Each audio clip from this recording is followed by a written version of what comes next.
ir mažasis atsilaikys čia viską. Ir nebent jau kažką labai blogo, nežmonišką klaidą padarys į, kaip šitas, osketorius ir genesis. Net nežinau, taip, D Production, pažįstam, kas čia gaminasi, 27 30 mutaliskų gaminasi pas studiją. Kažkas čia nesveiko vyksta, tas 2 prieš 2, aš nesuvokiu, iš kur tų 30 mutaliskų galėjai pasidaryti. Nesveikai, iš tikrųjų. Matom, parazitų tas lizdas yra padarytas, bet eina į mutaliskus, labai keista, kažkaip labai keista. Ir matom, siaubingai daug čia mutaliskų, jie čia viską išnaikins, aišku, čia pėsninkų per mažai, kad padarytų bent kažkokios žalos tiem mutaliskam. Ir čia yra kažkas neįtikėtina, taip sakant. Šmėklos, aišku, čia visos žus, čia be jokių klausimų. Ir matom, čia siaubingai daug tranų žuvo pastudėm, kadangi keli helinai prieš mirtį dar nusprendė išsikepti savo barbecue. Ir taip, per mažai pėstininkų. Jie išnyks. Pėstininkų nėra, tankų nebeliks, šmėklų nebeliks. Nu štai jau čia daugiau pėstininkų, jie neturi stimulacinio paketo, bet vis tiek ir jie turėtų žūti. Ir taip, aišku, šmėklų žūsta, bet mutaliskų per daug. Ir ties darbininkais eina dabar koncentruoja savo dėmesį. Aš iš tikrųjų gal ir teisingai daro. Ir nežinau, kas čia bus dabar. Labai keistai čia viskas vyksta, iš tikrųjų. Mutaliskai iš tikrųjų buvo pats geriausias pasirinkimas, nes tiek pas Genesi, tiek pas Osteroid, ar kaip jis tam vadinasi, buvo vien tik tais antžeminės pajėgos, jokių priešorinių pajėgų. Ir tai buvo pats tik iš tikrųjų tikiamasis variantas. Čia mutaliskai labai jau užsirovė, galėtų jau bent jau užbaigti. Taip, iš tikrųjų daug jų žuvo ant tų 4. Oi, čia dar 3. Nesiryš, manau, neverta. Praras per daug. Ir iš tikrųjų nežinau, ar komandinį centrą verta naikinti dabar, ar armijos likučius, kurie yra gan tokie nemaži ir geriau jau armiją sunaikinti, tegu jis investuoja 100 mineralų ir dujų į naują kariuomenę, negu kad į komandinį centrą 400. Ir bent jau čia tokia mano logika. Taip, matom, mažasis tuo tarpu ima plėtinį ir čia jau stovi tankai, viską gina. Tų nešmėklų mutaliskų jau nebe... Ai, dar yra. Na, čia jau klaida. Iš Genesi pusės numetė mūlus tam, kad jie žūtų. Logiškai, sveikinam. Tu esi tikras protingas žmogus. Ir mutaliskai čia svarstė, ar pult ar nepult. Per tą laiką pusė jų krūvos išžuvo. Na, bet kuriuo atveju jokio skirtumo. Taip. Smagiai čia viskas. Išsivystė iš tikrųjų. Zargas jau atsistatė mūsų tūdis kažkiek tais bent jau. Ir net nežinau, ką dabar darys. Čia bando kažkokį daryti spaudimą, mažasis papas, taip sakant. Gal jam ir pasiseks, jeigu jis pirmas užsiims poziciją, tarsi čia šmėklų labai daug ir 3 pėstininkai, tai nežinau, ką jie padarys, abolicijos režimas yra. Ir matom vikingas, kuris turėtų žūt. Ne, nežūt, 3 pėstininkai 3 pėstininkų neliko. Toras su šmėklom čia viską išvalys. Kaip ir sakiau, prastas palimas iš tikrųjų. Bent čia viską išvalys ir tankai gali bėgti jau, bet jokios skirtumo iš tikrųjų. Jie turėtų žūt, kas ir atsitinka, tai pažiūrėsim.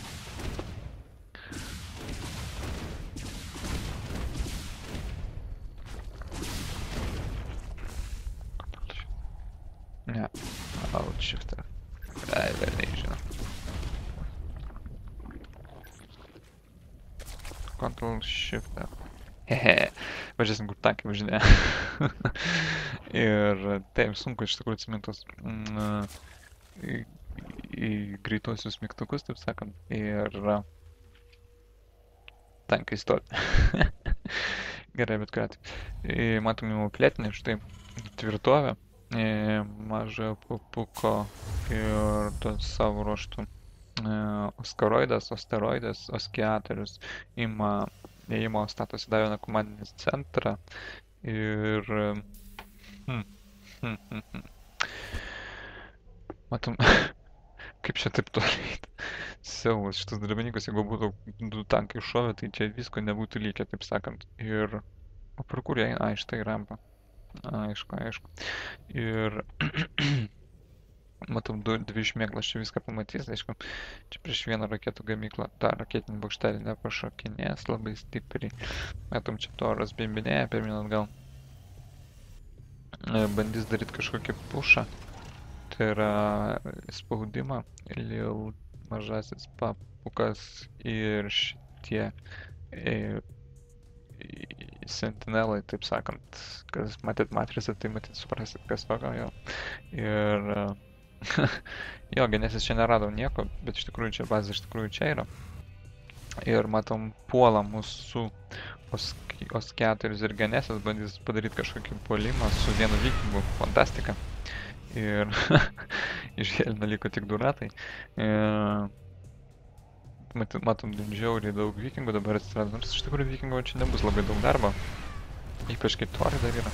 Siaubas, ant žodžiu. Gera idėja iš tikrųjų čia tranus pašaudyti. Labai gera. Ir na, iš tikrųjų, torai, kol šitos sušaudys sentinels, tai praeis 100 metų. Matom, čia stovi, šaudo, bet jokios naudos iš to nebūna. Nu, aišku, pusę gyvybės taškų nuėmė, bet matom, keli parazitai, bet neturi neuroparazito. Ir tas yra nesuper, ima pilietinį iš karto ir tudis, toj pačioje vietoje, kur ir mažasis papas ir... Taip, žiūrėsim, kas čia gausis. Torai, vėlgi, pasidaryti krūvą metalisko, nors ne, iš tikrųjų 3 torai jau daro savo kažką, bet neuroparazitas būtų pats tas. Aišku, dabar veikimo nuotolis sutrumpintas iki, štai matom, dar vienas Helino ratas, sutrumpintas iki 7 ir dar vargšai tie Helinai, patrankų mėsa. Ir taip, neuroparazitas sutrumpintas iki 7 dabar, jo nuotolis veikimo, ir tai tik iš tikrųjų nei nauda, nei prieš nieką. Ir matom, Helinai čia bandys skrūdint, ką nors, bent jau šitą vysyklą tikrai galės, nes čia tvirtovė, tai tikrai nepašokinės Helinai. Ir taip, Tudis čia signalizuoja gelbėk mano šikną. Nors, ką čia daug prigelbėsi. Štai matom, be šansų šitiem. Helena, matom, kaip ir žuvom. Štai matom, komandinis centras čia kažkur skrenda plėstis. Geriau paimtumėt jūs auksą, būtų labai ramu. Nežinau, kur jis skrenda iš tikrųjų. Čia jau kaip ir statosi. Ok. Matom krūvą parazitų ir dar daugiau torų. Ir net nežinau, kas šiuo atveju geriau, ar tankai, ar torai. Sargas mūsų Tudis atsisako mirti ir toliau kasa viską. Iš eilės. Ir... Na vėlgi, kur tu skrendi žmogų? Matysim, čia bandys matyti sugriautą komandinį centrą ir štai siaubas. Štai, sustoja komandinis centras. Bum, tai matyt vėl Tudis signalizuos ir dar kažką darys. Matom čia sentinelai ties skraido, nežinau ką čia, matyt tyria kompoziciją armijos. Tankai apgulties režimo, viskas yra normaliai. Na, bandys, aišku, iš ten išrūkyti savo ruošto Oskiatorius ir Genesis. Ten bandys plėtinius valyti, bet dabar žiūrėsim torai prieš tankus, tankai prieš torus. Ir visur žmonių galvos, rankos ir tankų bei robotų liekanos. Ir, na ką, nepasisekė puolimas, taip sakant. Štai matom, šitie sentinelai bent jau kažką numuš ore. Ir jo, savo ruožto anuliavo plėtinį Oskiatorius šitoj vietoj mūsų mažojo babuko. Ir kol kas sakyčiau, kad labai prastai klostasi reikalai Tudžiui ir mažajam. Ir matom netgi dar vienas komandinis centras skrenda siaubas, čia kaip titaranai tai. Em, Galim iš tikrųjų pasižiūrėti, kaip atrodo komandinis centras. Štai kokios raketos. Fantastika. Na ką, nu signalizuok nesignalizavęs. Nieko labai daug neapgins iš tikrųjų. Armijos štai. Čia yra apgailėtina armija. Nesupykit, kaip sakant, ponai, bet čia yra apgailėtina armija. Tudas čia iš paskutiniųjų bando sukrapštyti pinigėlių, bet jis jau jų nebeturi.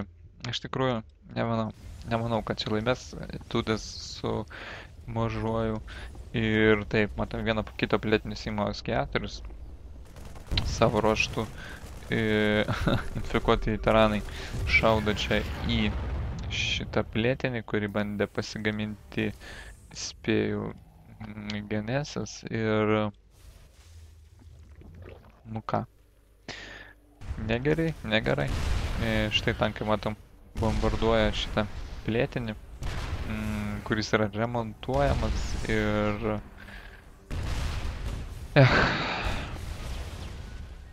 prasti iš tikrųjų reikalai Tudžiui. Ir aš tai matom, mažasis čia visgi galbūt ir išvalys šitą plėtinį. Matom, darbininkai čia už save kovoja. Ir ilgai, aišku, nepakovoja. 2 torai prieš 2 torus ir 3 tankus irgi ilgai nepakovos. Ir štai matom, kad neblogai čia buvo. Plėtinis bus anuliuotas tas. Bet savo ruoštų ir šitas plėtinis turėtų būti anuliuotas, nors gal ir ne. Iš tikrųjų, susitrot dėmesį ties darbininkais labiau negu ties, kiekvienam savo, aišku. Matom dar vieną žvalgybinę operaciją, bet didžiulę iš tikrųjų armiją subūrė į Pas-4 ir Genesis. Ir irgi nemažą turi armiją mažasis, bet net neįsivaizduoju, kaip čia dabar gausias, iš tikrųjų. Torai žūsta, pėsninkai čia viskas stengiasi išsivalyti, tačiau tankai čia viską ištaško. Ir kol kas liūdnai atrodo reikalai tiek mažajam, tiek Tudžiui. Čia viskas iš eilės žūsta ir tykšta. Siaubas, nelabai gerai. Ir taip, matom, netgi šita bazė yra jau sunaikinta. Ir nežinau, matysim labai greitų metų GG. Ir štai matom, vienas parazitas čia pasislėpęs, bet, iš tikrųjų jokios skirtumo jau. O, štai matom, pagaliau Broodlordai atsirado. Ir galbūt jie ir išgelbė situaciją. Nes net torai tikrai ne pačiais greičiausiais tempais čia jos žudys. Ir matom, torai patys greičiau žus. Ir dabar iš tikrųjų reiktų labai daug vikingų išpumpuoti mūsų kam nors iš šitų taranų. Tas matyt ir bus daroma. Ir matom, plėtinis yra bombarduojamas ir neremontuojamas ir sėkmingai žūsta. Mūlai čia dabar judintis taikiniai torai. Labai smagiai čia visus šaudo. Nu ką, šiek tiek galbūt ir grįžo į žaidimą mūsų Tudis ir mažasis. Ir nu ką, kažkaip labai jau čia viskas svirduliuoja pirmin atgal. Iš tikrųjų galėjo tiek Pas-4, tiek ir kaip jis ten Genesis laimėti šitą mačą, bet sulaukė Broodlordo ir viskas. Baigėsi jūsų visi kariavimai, taip sakant. Ir kažkur turėtų kauptis vikingai, bet kažkur kas vikingų nematau. Matyti vikingų ir nebebus. Aišku, torai čia pridengs jos iš oro. Ir taip, viskas kaip ir turi būti, taip sakant. Dabar jau turėtų sakyti Genesis GG su Pas-4. Nes jie nieko absoliučiai nebeturi. Na, turi dar kažkiek ten vikingų gimsta, matom į vieną krūvą 5 kokie. Bet torai čia viską išvalys, manyčiau. Torai viską išvalys. Štai matom, Broodlordai vienas žūsta, antras irgi žūsta, tačiau vikingai dar greičiau žūsta dėl torų gausos. Ir taip, štai jiems ir lingų invazija. Viskas, nieko nebepadarys mūsų Pas-4 ir juo labiau Genesis ir bando čia dar kažkur skris, bet Viskas jau beprasmiška iš tikrųjų. Kažkas dar čia šaudo. Iš kažkur vikingai. Nematau aš vikingo, ai. Šiek tiek pražioblina mūsų mažasis pukas. Čia matau, nieko nebėra. Ir... Nu pasiduokit jūs jau, viskas, nieko jūs nepadarysit. Čia tankai viskas susprogdins, velniop. Ir... Pagaliau, netgi GG nepasakė. Na, čia vienu žodžiu nevykėlių požymis. Ir tiek. Gal, sveikinu Tūdą ir Mažai ir jo, smagu buvo.